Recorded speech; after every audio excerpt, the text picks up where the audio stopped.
Hello दोस्तों, योगशाला YouTube channel पे आपका स्वागत है। आज हम क्लास 11th टॉपिक सेट्स के बारे में डिस्कस करने वाले हैं, जो कि क्लास 11th के बच्चों के लिए काफ़ी ही महत्वपूर्ण टॉपिक है। इस टॉपिक को हम काफ़ी बेसिक से कवर करेंगे और आपके जानकारी के लिए बता दूं, अगर आप सीबीएसई स्टूडेंट हो या फिर आईसीएसई स्टूडेंट हो या फिर आप जेईई की प्रिपरेशन कर रहे हो, ये वीडियो आप सभी के लिए होने वाला है। और यहाँ हम सेट्स को काफी बारीकी से समझने वाले हैं। सेट्स के ए से लेकर के जेड तक के चीजों को हम कवर करेंगे। इस वीडियो में मैं बेसिक चीजें सेट्स की बताऊंगा। चलिए आते हैं, शुरू करते हैं अपना पहला टॉपिक। आप सोच रहे होंगे कि सेट होता क्या है। सेट होता है बच्चों actually well defined collection of distinct object. अब यहां मैंने बोला आपसे डिस्टिंक्ट ऑब्जेक्ट, डिस्टिंक्ट क्यों बोला, इस डिस्टिंक्ट का मतलब क्या है। बच्चा, दुनिया में जितने भी ऑब्जेक्ट्स होते हैं वो अपने आप में डिस्टिंक्ट है, यानी अलग है। ये मार्कर है, मार्कर एक अलग ऑब्जेक्ट हो गया।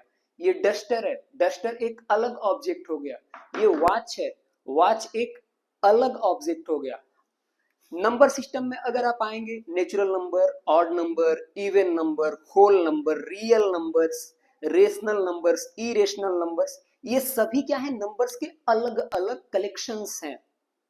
अगर मैं आपसे बोलूं ऑल नेचुरल नंबर्स, तो क्या हो गया, ये नेचुरल नंबर्स का कलेक्शन हो गया।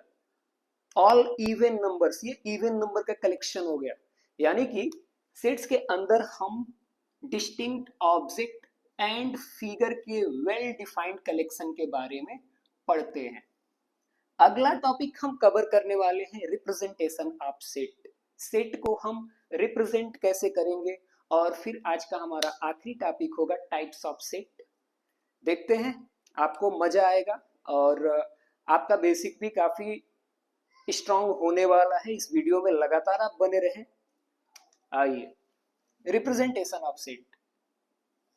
सेट को हम दो फॉर्म में रिप्रेजेंट करते हैं। एक होता है सेट बिल्डर फॉर्म एंड दूसरा आपका होता है रोस्टर या टेबुलर फॉर्म।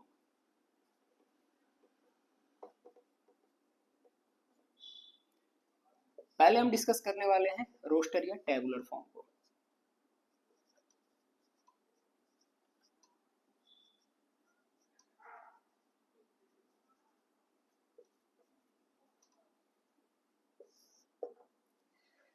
अभी रोस्टर या टेबुलर फॉर्म क्या होता है। रोस्टर किसी को रोस्ट नहीं करना है, ये वो रोस्ट नहीं है।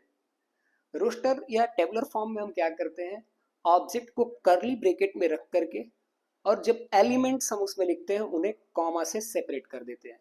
अब आप समझेंगे ये एलिमेंट क्या है।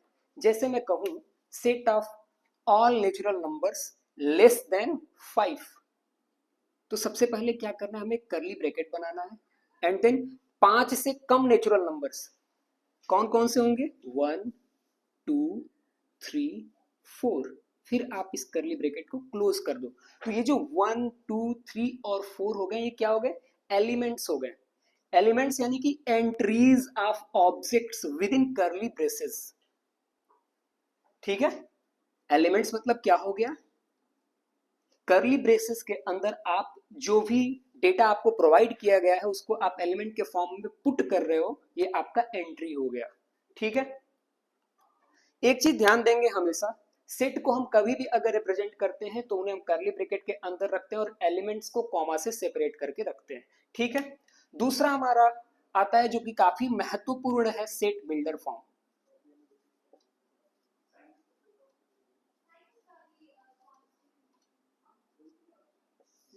अब सेट बिल्डर फॉर्म क्या होता है। ठीक है, देखिए रोस्टर या टेबुलर फॉर्म में हमने क्या किया, नंबर्स के फॉर्म में या फिर एंट्रीज के फॉर्म में हमने डायरेक्ट रिप्रेजेंट कर दिया अपने एलिमेंट्स को कर्ली ब्रेसेस के अंदर। लेकिन सेट बिल्डर फॉर्म एक कमेंट्री फॉर्म होता है, यानी एक डिफाइंड फॉर्म होता है। जैसे फॉर एग्जांपल हमने ये लिखा 1 2 3 4। अब आपको देख करके क्या लग रहा है, ये सिंपली ये सेट हमें यही कह रहा है कि x कोई एक नंबर है such that x is a natural number where x is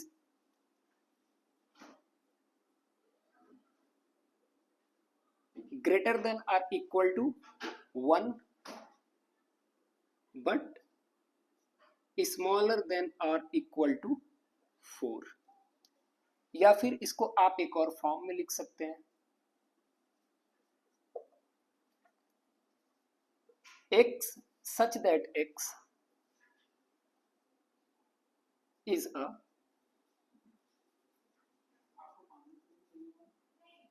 natural number where x is greater than or equal to 1 but smaller than 5। ठीक है, आई होप आपको रिप्रेजेंटेशन ऑफ सेट समझ में आया होगा। अगला हमारा टॉपिक है टाइप्स ऑफ सेट। पॉज कर सकते हैं।